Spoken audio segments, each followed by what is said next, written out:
Hello বন্ধুরা, তোমরা সবাই কেমন আছো? আশা করি অবশ্যই ভালো আছো। আজকে আমি যাচ্ছি, আমাদের বাড়ির পাশে মেলা হচ্ছে, ওইখানে মেলাটা অনেক বড়। এইখানে আমি, ভাই আর বাবা যাচ্ছি। মা একটু অসুস্থ, তাই মা যাচ্ছে না। মেলাটা অনেক বড় কিন্তু। আর তোমাদের কোনটা কোনটা পছন্দ হয় কমেন্ট করো, আমি তোমাদের জন্য নিয়ে যাব।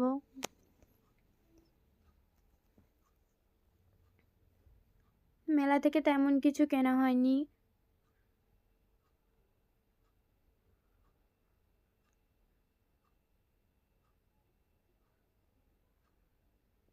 তোমাদেরকে পুরোটা ঘুরে দেখাতে পারিনি, কারণ আমরা বেশিক্ষণ গিয়ে থেকেছিলাম না।